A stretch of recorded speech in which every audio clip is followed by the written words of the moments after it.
Hello ladies and gentleman. So Pushpa എന്ന് പറഞ്ഞ cinema എത്രത്തോളം ഇമ്പാക്റ്റ് ആണ് ഇന്ത്യ മൊത്തം ഉണ്ടാക്കിയെന്നുള്ളത് നമുക്കറിയാം. അപ്പൊ അതിലെ സോങ്സ് ആണെന്നുണ്ടെങ്കിലും ആക്ഷൻ രംഗങ്ങൾ, പെർഫോമൻസ്, ഈവൻ ഈ തഗ്ഗതലാണെന്നുണ്ടെങ്കിൽ പോലും ഭയങ്കര ഒരു ഇമ്പാക്റ്റ് ആയിരുന്നു. ഇപ്പോഴും ആ ഒരു ഇന്റർവെൽ ബ്ലോക്കിൽ പുഷ്പ അങ്ങനെ തോക്കൊക്കെ പിടിച്ച് ഇങ്ങനെ വരുന്നൊരു സാധനം ഉണ്ട്. അതിൽ ആ ബാക്ക്ഗ്രൗണ്ട് സ്കോറൊക്കെ ഭയങ്കര ഒരു ഫീൽ ആയിരുന്നു. അപ്പൊ നമ്മൾ പ്രതീക്ഷിക്കുന്നത് ആ ഒരു സിനിമയ്ക്ക് മേലെ നിൽക്കുന്ന ഒരു സിനിമ അല്ലെങ്കിൽ അതിനൊപ്പം നിൽക്കുന്ന സിനിമ. ബട്ട് ഇത് രണ്ടും അല്ലാതെ ഇതിന് താഴെ നിൽക്കുന്ന ഒരു ആവറേജ് മൂവി മാത്രമായിട്ടാണ് എനിക്ക് പേഴ്സണലി പുഷ്പ 2 എന്ന് പറഞ്ഞ സിനിമ അനുഭവപ്പെട്ടുണ്ടായിരുന്നത്. പുഷ്പ 2 എന്ന് പറഞ്ഞ സിനിമ എന്തുകൊണ്ട് അങ്ങനെയായെന്നുള്ളത് എനിക്കറിയില്ല. ഫസ്റ്റ് പാർട്ട് ഇത്രയും ഗംഭീരമായിട്ട് ചെയ്ത് വെച്ചിട്ട് സെക്കൻഡ് പാർട്ട് കുറച്ച് ഡൗൺ ആയി പോയ പോലെ തോന്നി. ബട്ട് ഇതിൽ റൈറ്റിംഗ്സ് അല്ലെങ്കിൽ സ്ക്രീൻ പ്ലേ കാര്യങ്ങൾ കിഡിലനായിട്ട് തന്നെ വന്നു എന്ന് വേണമെങ്കിൽ പറയാം. കാരണം നല്ലൊരു സ്ക്രീൻ പ്ലേ സിനിമയ്ക്ക് ഉണ്ട്. ഒരു കൊമേഴ്ഷ്യൽ സിനിമയ്ക്ക് ആവശ്യമായിട്ടുള്ള സ്ക്രീൻ പ്ലേ കേട്ടോ. നിങ്ങൾ പറഞ്ഞു കേൾക്കണ ഒരു ഗംഭീര കഥ, ഞാനതൊന്നും പ്രതീക്ഷിക്കുന്നില്ല. ഈ ഒരു സിനിമയ്ക്ക് കഥ അല്ലെങ്കിൽ പ്ലോട്ട് പറഞ്ഞ വളരെ ഇൻട്രസ്റ്റിംഗ് ആയിട്ട് തോന്നും. കാരണം ഒരു ഭർത്താവ് ഒരു ഭാര്യയുടെ വാക്ക് കേട്ട് കഴിഞ്ഞാൽ എന്ത് സംഭവിക്കും എന്നുള്ളതാണ് സിനിമയിലൂടെ പറഞ്ഞു പോകുന്നത്. അതായത് പുഷ്പയുടെ ഭാര്യയായിട്ടുള്ള ശ്രീവല്ലിക്ക് CM ആയിട്ടുള്ള ഒരു ഫോട്ടോ എടുക്കണം. ഈ ഫോട്ടോ എടുക്കുന്നതിന് വേണ്ടിയിട്ട് പുഷ്പ ചെയ്തു കൂട്ടുന്ന കാര്യങ്ങൾ എന്ന് പറഞ്ഞാൽ നമ്മൾ ചിന്തിക്കുന്നതിന്റെ അപ്പുറത്തേക്കാണ്. അതാണ് ഈ സിനിമയിലൂടെ പറഞ്ഞത്. അത് നല്ല രസകരമായിട്ട് എടുത്തിട്ടുണ്ട്. അതിലൂടെ വരുന്ന പല പല ഇൻസിഡൻസുകൾ കണക്ട് ചെയ്യിപ്പിച്ച് പോകുന്നതൊക്കെ രസമായിരുന്നു. ബട്ട് ചില ഇൻസിഡൻസുകൾ അത്ര വർക്കായില്ല, ചില ഇൻസിഡൻസുകൾ നല്ല രീതിയിൽ വർക്കായിട്ടുണ്ട്. അപ്പൊ സിനിമയുടെ ഒരു ടോട്ടാലിറ്റിയിൽ നോക്കുമ്പോൾ എനിക്ക് ഒന്നോ രണ്ടോ സീൻസ് മാത്രമാണ് ഇഷ്ടപ്പെട്ടത്. ഒന്നൊരു പോലീസ് സ്റ്റേഷനിൽ വന്നിട്ടുള്ള പുഷ്പയുടെ ഒരു സീക്വൻസ് നല്ല രസമുണ്ടായിരുന്നു. പിന്നെ ഇന്റർവെൽ ബ്ലോക്ക് ഫഹദ് ഫാസിലും പുഷ്പയും തമ്മിൽ അല്ലെങ്കിൽ നമ്മുടെ അല്ലു അർജുനും തമ്മിൽ വരുന്ന ആ ഒരു സീക്വൻസ് നല്ല രസമുണ്ടായിരുന്നു. അതിനർത്ഥം ഭയങ്കര ഒരു ആക്ഷൻ സീക്വൻസ് എന്നല്ല, ഒരു പെർഫോമൻസ് കൊണ്ടും ഡയലോഗ് ഡെലിവറി കൊണ്ടും ആ സീൻ സെറ്റപ്പ് ചെയ്തിരിക്കുന്ന അല്ലെങ്കിൽ റൈറ്റ് ചെയ്തിരിക്കുന്നതിന്റെ ആ ഒരു സൂപ്പർബ്നെസ് ആണ് മൊത്തത്തിൽ നമുക്ക് കിട്ടിയത്. ആൻഡ് ഓൾസോ സെക്കൻഡ് ഹാഫിൽ പുഷ്പ ആ ഒരു സ്ത്രീവേഷം കിട്ടി, എന്താ അതിന് പറയാം, ജാതരത എന്നൊക്കെ പറയുന്നുണ്ടായിരുന്നു. എനിക്ക് എന്താ അങ്ങനെ പറയണമെന്ന് അറിയില്ല. സ്ത്രീവേഷം കിട്ടി വരുന്ന ആ ഒരു സീക്വൻസിൽ പുഷ്പയുടെ ആ ഒരു ലുക്കും കാര്യങ്ങളും സ്വാഗും, രണ്ട് സോങ്സ് അതിലൂടെ വരുന്നുണ്ട്. അതിൻ്റെ ഓൾസോ അതിൽ വരുന്ന ആക്ഷൻ രംഗങ്ങളും അത് നല്ല രസമുണ്ടായിരുന്നു. ബാക്കിയൊന്നും എനിക്ക് അങ്ങോട്ടൊന്നും തോന്നിയില്ല. നമ്മുടെ ഈ ഓം ശാന്തി ഹുസൈനിൽ പറയുമ്പോൾ ഈ ആടിലിനെ കാണുമ്പോൾ എനിക്ക് ഇല്ല എന്ന് പറയുന്ന പോലെയാണ് തോന്നിയത്. അങ്ങനെ പടം അങ്ങനെ കണ്ടിരുന്നു. അത് ഒരു 3.25 മണിക്കൂറുണ്ട് ഈ ഒരു സിനിമ. ഈ 3.25 മണിക്കൂർ കുറച്ച് കട്ട് ചെയ്തൊന്ന് 2.25 ഒക്കെ ആക്കാമായിരുന്നു എന്ന് തോന്നി. ബട്ട് കുറേ സീൻസ് ഒഴിവാക്കാമായിരുന്നു എന്ന് എനിക്കും പറയാനും പറ്റില്ല. കാരണം ഉള്ള സീൻസ് ഒക്കെ ഓക്കെ ആയിരുന്നു. ബട്ട് ലെങ്ത് ഭയങ്കരമായിട്ട് ഫീൽ ചെയ്യുന്നുണ്ടായിരുന്നു സിനിമയ്ക്ക്. അത് നമുക്ക് ഭയങ്കര ഫീൽ ചെയ്യും. 3.25 മണിക്കൂർ ഉണ്ട് എന്നുള്ളത് ഫീൽ ചെയ്യും. അതൊന്ന് ട്രിമ്മി ആയിരുന്നു എന്നുള്ളതാണ് തോന്നിയിട്ടുണ്ടായിരുന്നത്. ഇനി പെർഫോമൻസ് സൈഡിനെ പറ്റിയിട്ട് എടുത്ത് പറയുകയാണെന്നുണ്ടെന്നുണ്ടെങ്കിൽ അല്ലു അർജുൻ ആസ് യൂഷ്വൽ സൂപ്പർബായിട്ട് തന്റെ സ്വാഗ് മെയിൻറ്റെയിൻ ചെയ്തു. ഒന്നുകൂടിയും പവർഫുൾ ആയിട്ട് ചെയ്തിട്ടുണ്ട്, ശരിക്കും റോൾ ചെയ്തിട്ടുണ്ട് ഈ ഒരു സിനിമയിൽ.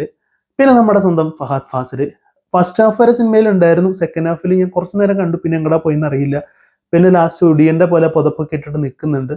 തേർഡ് പാർട്ടിൽ വരുമായിരിക്കും. അതാണ് അടുത്ത കോമഡി സിനിമയ്ക്ക് തേർഡ് പാർട്ട് ഉണ്ട് ഗൈസ്. പിന്നെ തേർഡ് പാർട്ട് ഉണ്ടെന്ന് എനിക്ക് ഓൾറെഡി അറിയാമായിരുന്നു, പക്ഷെ ഞാൻ സിനിമ കാണുന്നതിനിടയിൽ ഞാൻ മറന്നുപോയി. പിന്നീടാണ് മനസ്സിലായത് പുഷ്പ 3 ഈസ് കമ്മിങ്. എന്തിന് എന്ന് എനിക്ക് സത്യം പറയാൻ തോന്നിപ്പോയി. അങ്ങനെ ആയിട്ടാണ് ഫഹദ് ഫാസിൽ. അത് പോട്ടെ. പിന്നെ നമ്മുടെ രശ്മികനെ പറ്റി പറയുകയാണെന്നുണ്ടെങ്കിൽ കുറച്ചും കൂടെയൊക്കെ സ്പേസ് നല്ല രീതിയിൽ രശ്മിക്ക് കൊടുത്തു. ഒരു സിംഗിൾ ഷോട്ടിന്റെ ഒരു സീക്വൻസ് ഉണ്ട്, ഈ ജാതരത എന്ന് പറയുന്ന ആ നേരത്തെ ഞാൻ പറഞ്ഞ ആ ഒരു സംഭവത്തിനിടയിലുള്ള ഒരു സീക്വൻസിൽ. അതിലൂടെ വരുന്ന ഒരു സിംഗിൾ ഷോട്ടിൽ വരുന്ന ഡയലോഗ് ഡെലിവറി കാര്യം കുറച്ച് ക്രിഞ്ചാണ് പരിപാടി. ബട്ട് നൈസായിട്ട് അത് രശ്മിയൊക്കെ ചെയ്തിട്ടുണ്ടായിരുന്നു. നല്ലൊരു പെർഫോമിങ് സീൻസിന്റെ ഇടയിൽ ഒരു ട്രാൻസിഷൻ ചെയ്യുന്നുണ്ട്. അത് വൻ കോമഡി ആയിരുന്നു തിയേറ്ററിൽ. അത് നിങ്ങൾ കാണുമ്പോൾ മനസ്സിലാവും എന്താണ് ഏതാണെന്ന്. ഞാൻ പറഞ്ഞു കഴിഞ്ഞാൽ സ്പോയിലർ ആയി പോകുന്നുള്ളതുകൊണ്ട് രശ്മിക്കാർ ആ ഒരു ട്രാൻസിഷൻ പരിപാടി കുറച്ച് രസമായിട്ട് എനിക്ക് തോന്നിയിട്ടുണ്ടായിരുന്നു. പിന്നെ അതിലെ ആക്ഷൻ സീക്വൻസുകൾ എന്റെ പൊന്നു സഹിക്കില്ല. അമ്മാതിരി ആക്ഷൻ സീക്വൻസ് ആയിരുന്നു ഇതിൽ. നമുക്ക് ലോജിക്കലി പ്രശ്നങ്ങളുള്ള ആക്ഷൻ സീക്വൻസുകൾ ഉണ്ടാവും, അല്ലെങ്കിൽ ഓവർ ദ ടോപ്പ് ആണെന്നൊക്കെ നമുക്കറിയാം. നമ്മൾ പ്രതീക്ഷിച്ചിട്ട് തന്നെയാണ് പോകുന്നത്. ബട്ട് ഒരു പരിധിയില്ലേ, 2 കൈ 2 കാലും കെട്ടിയിട്ടിട്ടുള്ള ഒരു ആക്ഷൻ സീക്വൻസ് ഉണ്ട്. നിങ്ങളൊന്ന് ആലോചിച്ച് നോക്കി എങ്ങനെയായിരിക്കും എന്നുള്ളത്. ഗ്രാവിറ്റി പോയിട്ട് എല്ലാ വിറ്റുകളും കളഞ്ഞിട്ടുള്ള ഒരു സംഭവമാണ്. കടിച്ചു പറിക്കുക. എന്റെ പൊന്നു, ക്ലൈമാക്സിലെ സീൻസ് ചിലത് എനിക്ക് എന്താ പറയാ, ചിരിക്കണോ കരയണോ അങ്ങനെയൊക്കെ ആയിരുന്നു എനിക്ക് തോന്നിയിട്ടുണ്ടായിരുന്നു. അങ്ങനത്തെ ഒരു ആക്ഷൻ സീക്വൻസ്. തുടക്കത്തിലത്തെ ഒരു ആക്ഷൻ സീക്വൻസ് ഉണ്ട് ജപ്പാനിൽ പോയിട്ട്. അത് എന്തിനാണ് ആ സീനൊക്കെ വെച്ചതെന്ന് എനിക്കറിയില്ല. അവിടെ ഒരു സീൻ വെച്ച് അവിടെ നിർത്തി. പിന്നെ ആ സീനെ പറ്റി ഒരു അഡ്രസ് ഇല്ല. ഇനി 3-ാം ഭാഗത്തിലെ വരലോ എന്നാണ് എനിക്ക് തോന്നുന്നത്. അത് മറന്നുപോയതാണോ എന്ന് എനിക്കറിയില്ല. അവിടെ ഒരു സീൻ ഇങ്ങനെയാണെന്നിട്ട് അവിടെ വെച്ചു, അല്ലെങ്കിൽ അവിടെ അവസാനിപ്പിച്ചു. പിന്നെ അതിനെ പറ്റി ഒരു അഡ്രസ്, ഒരു ഇൻകംപ്ലീറ്റ്നെസ് ആക്കിയിട്ടാണ് ആ ഒരു ഭാഗം വെച്ചിരിക്കുന്നത്. മേ ബി 3 ഉണ്ടായിരിക്കും. എനിക്ക് തോന്നുന്നത് പുഷ്പ ജീവനോടെ ഉണ്ട് എന്ന് പറഞ്ഞിട്ടുള്ള ഒരു ടീസർ വന്നിരുന്നു, പുലിനൊക്കെ കാണിച്ചിട്ട്. അപ്പൊ അതൊക്കെ ശരിക്കും വരുന്നുണ്ടായിരിക്കാം തേർഡ് പാർട്ടിലാവും എന്നുള്ളതാണ് തോന്നുന്നത്. പിന്നെ ഇതിന്റെ സോങ്സ്, എന്റെ പൊന്നു, ആരാണ് ഇതിന്റെ ലിറിക്സ് ഒക്കെ എഴുതിയത് സത്യം പറയാൻ എനിക്ക് സ്മരിച്ചു പോയി ഞാൻ.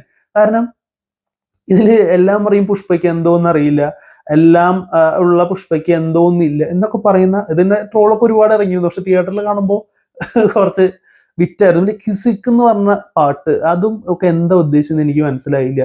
ഫോട്ടോ എടുത്തിട്ട് പോസ്റ്റ് ചെയ്തതിന് ഞാൻ ടപ്പേന്നൊക്കെ പറഞ്ഞ് അടിക്കുന്നൊക്കെ പറഞ്ഞ് എൻ്റെ പൊന്നു കൂടി ഇരുന്നവരും വൻ കോമഡി ആയിരുന്നു. അപ്പോൾ നല്ലൊരു എക്സ്പീരിയൻസ് ആയിരുന്നു.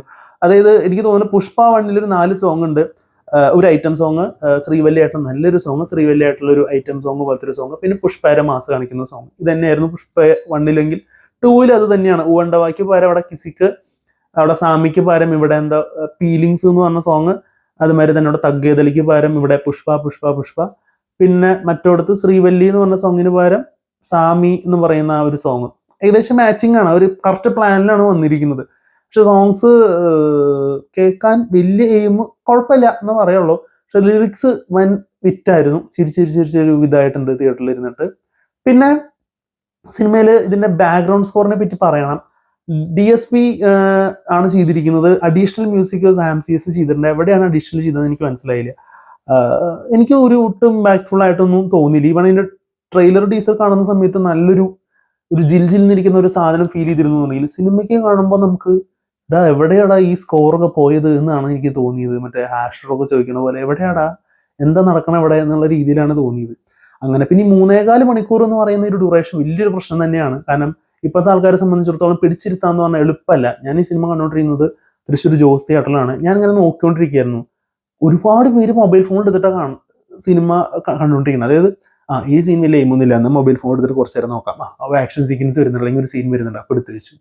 ഈ രീതിയിലാണ് പോകുന്നത്. അപ്പൊ ഈ 3.25 മണിക്കൂർ എന്നുള്ളത് ഒന്ന് ട്രിം ചെയ്ത് കുറച്ചും കൂടി ചുരുക്കിയിരുന്നെങ്കിൽ കുറച്ചും കൂടിയൊക്കെ രസമായിരുന്നു എന്നുള്ളതാണ് തോന്നിയിട്ടുണ്ടായിരുന്നത്.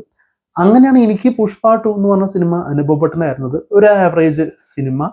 സോ തീർച്ചയായിട്ടും പുഷ്പ 1 ഇഷ്ടപ്പെട്ട ഒരാളാണെന്നുണ്ടെങ്കിൽ തീർച്ചയായിട്ടും കാണാം. തെലുങ്ക് സിനിമ ഇഷ്ടപ്പെടുന്നവര്, ഓവർ ദ ടോപ്പ് ആക്ഷനുകൾ കാര്യങ്ങളൊക്കെ ഇഷ്ടപ്പെടുന്നവരാണെന്നുണ്ടെങ്കിലും തീർച്ചയായിട്ടും കണ്ടു നോക്കാന്നുള്ളതാണ് തോന്നിയത്.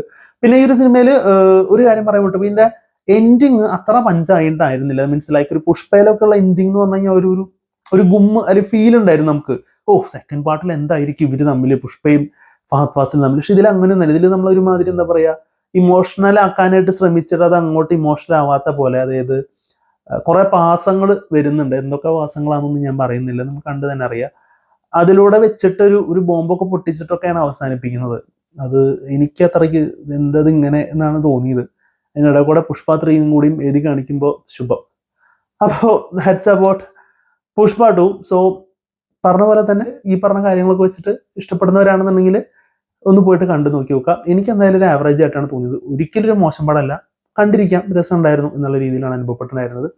അപ്പൊ നിങ്ങൾ ഈ പുഷ്പ 2 എന്ന് പറഞ്ഞ സിനിമ നിങ്ങൾ കണ്ടിട്ടുള്ളവരാണെന്നുണ്ടെങ്കിൽ നിങ്ങളുടെ അഭിപ്രായം തീർച്ചയായിട്ടും കമന്റ് ബോക്സിൽ രേഖപ്പെടുത്തുക. അതുപോലെ വീഡിയോ ഇഷ്ടപ്പെടാണെന്നുണ്ടെങ്കിൽ ലൈക്ക് ചെയ്യാനും ചാനൽ സബ്സ്ക്രൈബ് ചെയ്യാനും മറക്കരുത്. സോ മറ്റൊരു വീഡിയോ കാണുമ്പോഴേക്കും ഗുഡ് ബൈ.